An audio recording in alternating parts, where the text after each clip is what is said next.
Do you know what your priority is in life?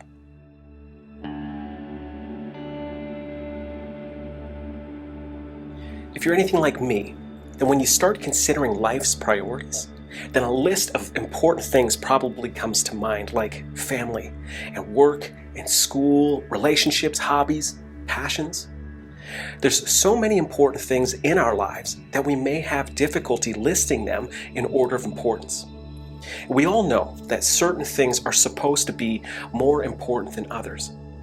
But if we're honestly evaluating ourselves, ask, do our priorities actually line up the way they should? For example, my family is of super importance to me. And with all the other things I have going on in my busy life, am I working to ensure that my family gets my best, as a high priority should? Or have I allowed something else of lesser value rob my family of its rightful place of importance in my life, stealing away my time and effort? Something really interesting to consider is the word priority. That word comes from the word prior. So priority should rightfully mean the one thing that comes before all others. So with that in mind, I'll ask the question again. Do you know what your priority is in life? Something we probably all do is we take that word priority that's supposed to mean one thing and we pluralize it. And rather than identify that one thing that needs to come before all others in our lives, many of us create a list of important things. We create a list of priorities, and then we run ourselves ragged trying to ensure that all these priorities are taken care of. And in doing this, we can turn our lives into hustle, and we stress and we strive and we push ourselves to the point of burnout and exhaustion. And when we get to that place of burnout and exhaustion, we suffer. Our health suffers for it. Our families and our relationships and loved ones can also suffer from it because they're no longer getting our best. But rather, they could actually be getting the exact opposite. They could be getting our very worst. And this is a hard truth, but sometimes we all know that it's the people that we love most who we take out our frustrations and stresses on. And we know that this just isn't right. So then why do we let it come to this? Some of us have just believed or accepted that this is life. This is the way it is. This is normal. But I don't believe this, and I'm not claiming to have this very issue resolved in my own life because I definitely don't. But I've recognized this problem in my life, and I'm not happy about it. I want it resolved, and I have to believe this is possible. Of all your priorities, can you identify the one thing in your life that takes priority? It comes first before anything else in your life. I believe each of us needs to be able to do this because knowing your priority in life sets the course for everything else to fall in line behind it. It brings order to your life. And if we ever hope to break free from all the clamor and chaos, hustle, and stress and grind of everyday life, then we will need to be able to draw a hard line at our priority and defend it. Fight for it. Make it the hill you'll die on. Some of us may have difficulty identifying a clear priority in our lives because maybe we have so many important things going on, all fighting for our immediate attention, that there's just no clear candidate for top priority. Or, on the other hand, we may be able to identify what's supposed to be our top priority, yet maybe, if we're honest, our actions could be indicating that something else takes precedence. So when we consider this, try to be realistic and ask yourself, where do I spend the most of my time or most of my energy? Or whenever I have free time, if I ever get it, what is something that I would go out of my way to do? Because the truth is, you make time for the things that are important to you. Your true priority in life should get the best of your time. You would arrange your schedule around it. You would make sure that you would take every opportunity to embrace your top priority. As you consider this, maybe you'll find you're like me and you're able to identify what's supposed to be or what needs to be your top priority in life. But honestly speaking, maybe you've allowed other lesser important things to take its place, robbing you of what should be your true priority. So why is this so important? We don't like to think about it, but life is delicate. People are here one day and then gone tomorrow. Life is short. Youth escapes us, and how many of us would testify to that truth, that time flies by? And the most precious gift that you have to give to anyone is your time. You will never get back time spent. So knowing this, wouldn't it be the wisest course of action for us to be spending our time with a clear and committed sense of priority in life? And don't you want to ensure that your time is being spent in the best possible places and on the people that matter most to you? If that's all I had to say to you today, I believe that's okay. I believe this is good advice that we should all take. Know what your priority is. Know your one thing, and then jealously guard it and fight for it, and let no one or nothing rob it from you. Make it the hill you'll die on, because I believe that if you do this, your life will be better for it. Your time on earth will be richer, and you will make a bigger difference where it matters most to you in this life. No one can tell you what your priority or your one thing is. You'll have to discover that for yourself. And this is an issue that weighs heavy on me daily. And by no means do I have it perfected, but I know what my one thing in life is, what it needs to be. And I'm not there yet, but it's my life's pursuit to get there, to make my one thing my true priority and then live by it. My one thing is Jesus. And now I know that by now you probably know I'm a pastor, and you're thinking, well, that's the answer you have to give because it's your job. But that's not true. The reason I believe that Jesus needs to be my priority is because I had a very real and true encounter with Jesus in my life. And you may or may not believe it, but in just the way I needed it, at just the right time I needed him, I had a true spiritual encounter with Jesus Christ, the one who came to this earth as God in the flesh. I met the Lord. And even more than that, in the years since, Jesus has remained a constant, very real presence in my life. I've heard him speak to my spirit. He's guided important decisions in my life. He's told me he's proud of me. And I've felt his love and joy, even when I felt like the most unlovable person in the world. When I met Jesus, and as I've walked with him since, he's shown me that he loves me more than I could ever understand. He's actually concerned with my life, and he wants the very best for me. And he has a plan and a purpose for my life that holds more meaning, more fulfillment, and more reward than this world can offer without him. And now, to some of you, this might sound just too good to be true. And at one time in my life, prior to meeting Jesus, I would have wholeheartedly agreed with you. But believe it or not, this is my reality. And I'm telling you what I fully believe is the truth. And if this is true, and this is what Jesus means to me, then how could I not make him the priority of my life? If Jesus has been all of this to me, my friend, my provider, my protector, and my counselor, and my savior, then the choice is clear for me. Jesus is my one thing.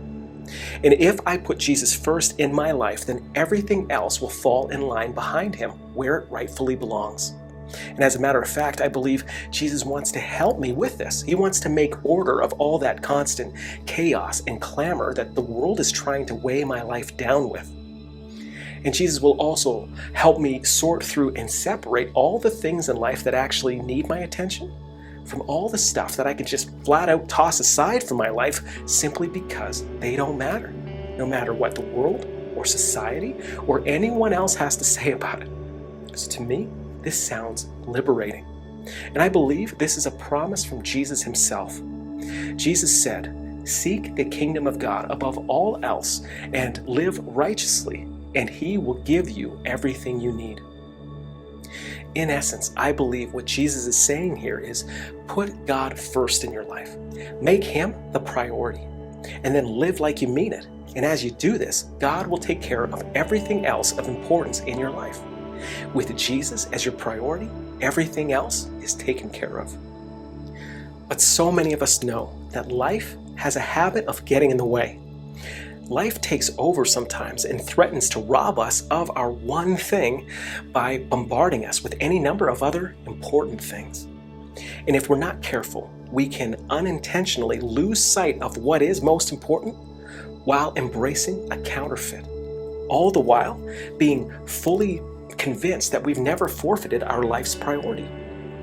And there's a great illustration of this found in the Bible, in the book of Luke. And the story goes like this. As Jesus and the disciples continued on their way to Jerusalem, they came to a certain village where a woman named Martha welcomed him into her home. Her sister Mary sat at the Lord's feet, listening to what he taught. But Martha was distracted by the big dinner she was preparing.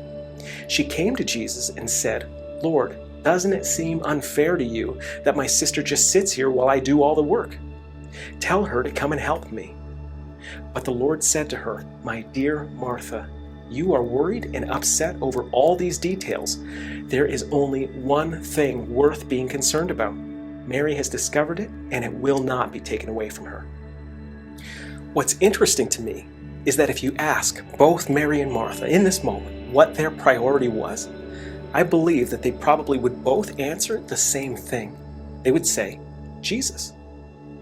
And if I resonate more with one person over the other in this story, it's Martha.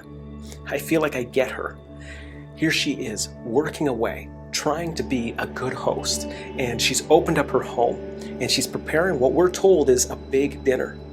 And why would she go to all this trouble?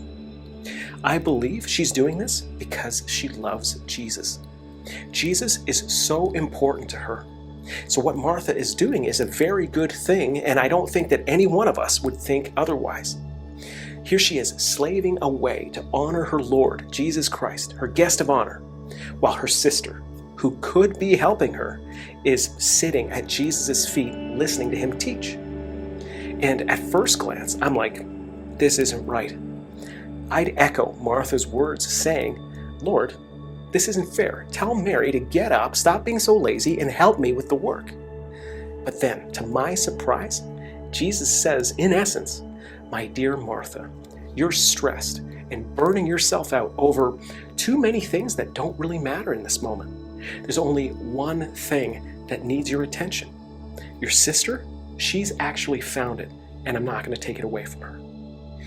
Remember how I said earlier that what you prioritize in life will be identified in where you place your time and effort?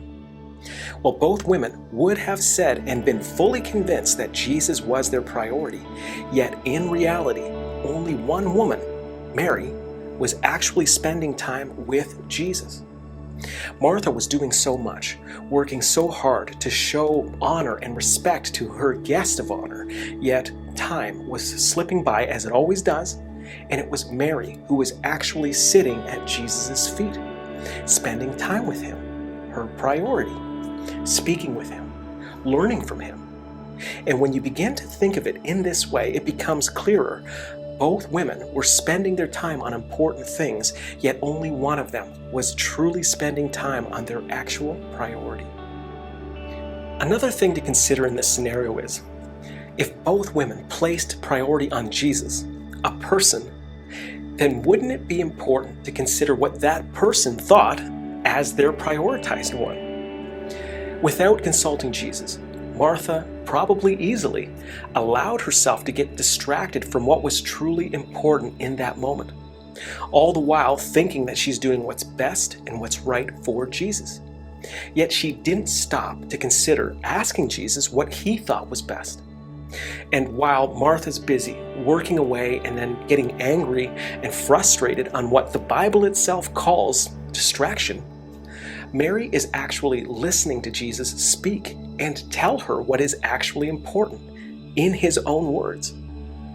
Then Martha, in her frustrated and stressed out state, does what so many of us are guilty of doing. I'm guilty of this.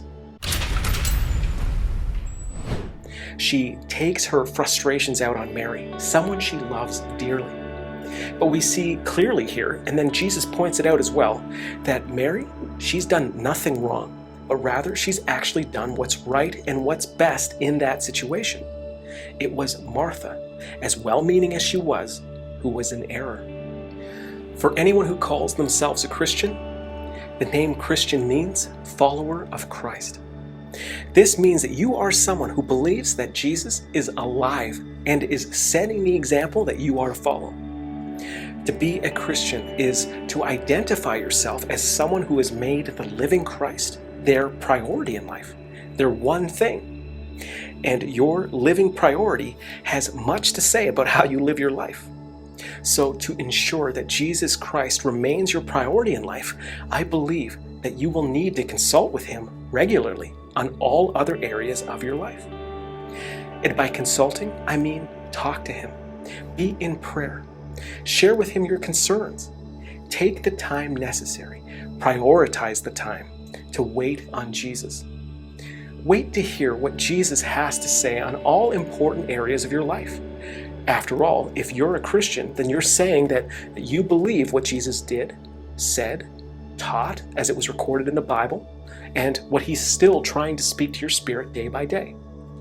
And the Bible tells us, and our spirits should also testify to this, that Jesus cares deeply for all of us, for all areas of our lives. He loves us and He wants what's best for us. So I have to believe that if we consulted with Him directly and prioritized Him like we should, then we'd learn this beautiful truth to an ever-increasing degree every day. And we should reap the blessings of this as well. Because prioritizing time spent in the presence of Jesus, listening to Him and learning from Him, this is precious time very well spent. And if we would take this time, God would never lead us astray. In my life, as I've walked with Jesus, I've experienced this to be true. Yet, no matter how hard I try, life still tries to creep in and upset the balance that Jesus is trying to bring to my life. And the only way that I can combat this is to know, declare, and pursue my one thing every day. And I need to continually fight to establish and defend my one thing. And as a Christian, Jesus needs to be my priority. He's the hill I'll die on. After all, He's already shown me that I'm His priority. He died on the hill for me. And then He rose from the grave to give me eternity because one lifetime of time spent together just wasn't enough for Him. He loves me that much. And I'm not bragging here because He loves you that much too. And if you haven't discovered this to be true in your life yet, then make Him a priority and you'll find out for yourself. God is just waiting to help you discover this.